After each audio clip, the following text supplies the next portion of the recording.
Saturno.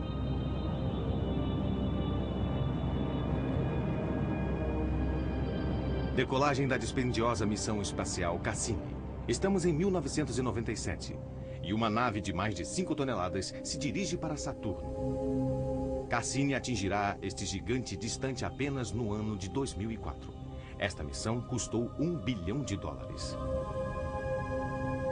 Mas então, por que uma missão tão cara e tão demorada?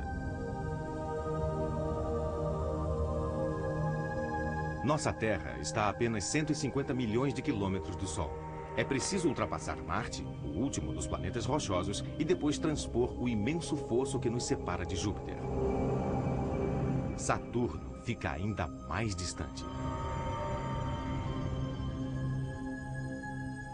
Este magnífico planeta está a cerca de 10 vezes mais distante do Sol do que o nosso.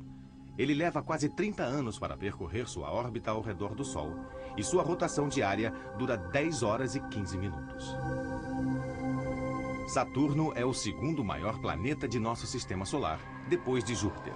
Sua densidade é tão pequena que, se fosse arremessado num oceano suficientemente grande, ele flutuaria. E mesmo assim, o seu volume poderia conter 750 vezes o da Terra. Assim como Júpiter, Saturno é gasoso, composto de 94% de hidrogênio e de quase 6% de hélio. Ele apresenta também faixas climáticas, as quais são pouco visíveis devido ao nevoeiro que encobre todo o planeta. Mas elas podem ser detectadas, trocando-se o filtro da câmera. Então, descobrimos a presença de tempestades e ciclones. Os ventos são mais intensos do que os de Júpiter. Este tornado, por exemplo, sopra a mais de 1.500 km por hora. A atmosfera de Saturno se divide em 5 camadas. A mais alta delas é composta de névoa. Logo abaixo, cristais de gelo de amoníaco. Depois, sulfidrato de amônia. Em seguida, água congelada. E, por fim, gotas de água. Mais abaixo ainda encontramos hidrogênio e hélio. E depois, hidrogênio em estado líquido. Hidrogênio metálico. E um núcleo rochoso.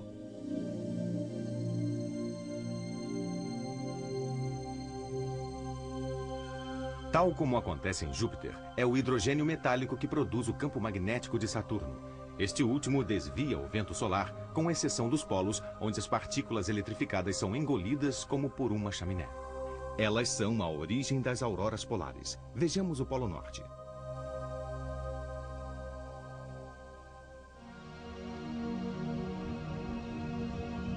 De longe, os anéis de Saturno se assemelham a um véu finíssimo.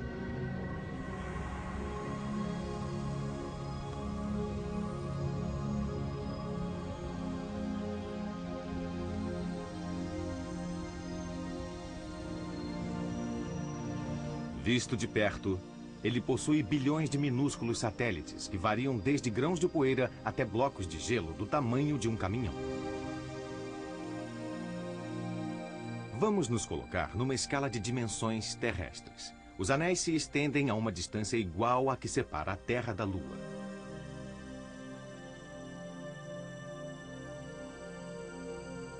Ainda assim, eles não têm mais do que 1 quilômetro de espessura. Da Terra, nossa visão dos anéis muda em função da órbita solar de Saturno. Quando o seu eixo de rotação faz um ângulo de 26 graus, visto de perfil, os anéis dão a impressão de desaparecerem.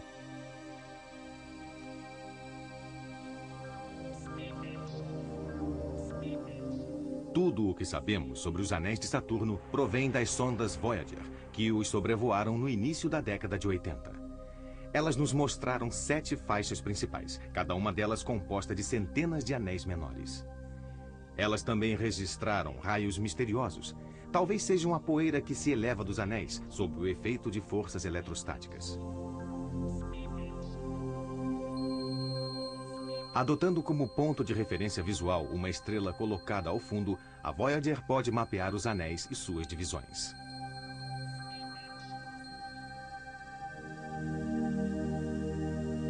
A maior delas é a divisão de Cassini, com mais de 4.000 quilômetros de largura.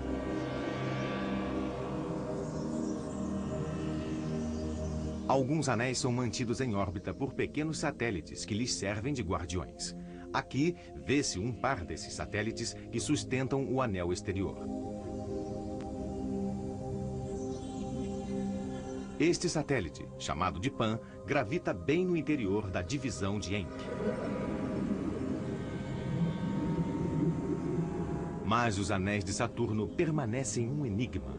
Eles podem ser resíduos de asteroides pulverizados, próximos demais do planeta para poderem se reagrupar e constituir novos satélites.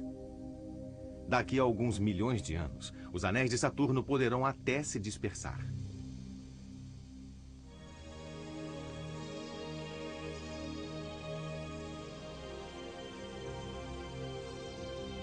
A Voyager nos mostra, de forma acelerada, os movimentos de Saturno e seus satélites. Até esta data, são conhecidos 18 deles. O minúsculo Mimas é o mais bizarro de todos. Feito de gelo e rocha, ele é, acima de tudo, uma gigantesca cratera. Se o projétil que o perfurou tivesse sido um pouco maior, Mimas teria se tornado um anel suplementar de Saturno.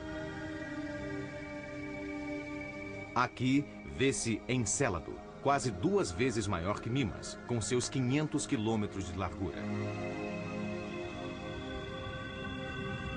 Planícies de gelo, provavelmente formadas por afloramentos de água em estado líquido em sua superfície. Fontes de gelo podem também brotar, porque Encélado é comprimido pela força gravitacional de seus vizinhos. O próximo destino da Voyager, Tétis, com mais de 1000 quilômetros de diâmetro e um enorme desfiladeiro que pode ser visto logo abaixo. Dione se assemelha a Tétis, mas um de seus hemisférios é mais brilhante que o outro. Uma superfície gelada, coberta de crateras e rachaduras. Uma imagem bem próxima de Rhea, um enorme satélite com 1.500 quilômetros de largura. Jápeto possui um hemisfério escuro como o carvão e outro branco como a neve. O minúsculo Hyperion tem um formato bastante acidentado. Este pequeno rochedo troca de órbita periodicamente com um satélite gêmeo.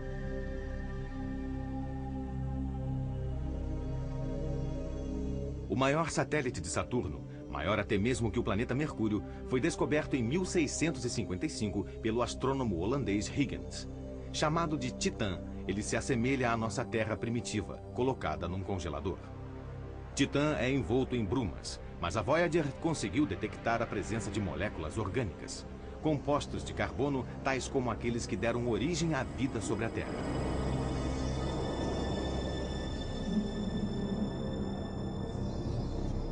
Podemos apenas imaginar sua superfície, porque a Voyager não consegue captar imagens através de uma bruma tão espessa. Aqui está Cassini. Ao chegar em Titã, em 2004, Cassini irá soltar um módulo de aterrissagem, batizado em homenagem a Huygens. Sua descida deverá durar 2 horas e meia.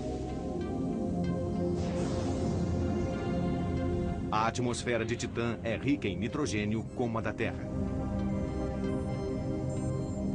Os dados colhidos serão enviados à nave-mãe, que os retransmitirá para a Terra. Depois de pousar no solo, o módulo Huygens terá apenas mais 30 minutos de existência. A temperatura ali é de 190 graus negativos e não existe luz do sol para alimentar os painéis solares do módulo. A neve que cai sobre ele é composta de metano e etano.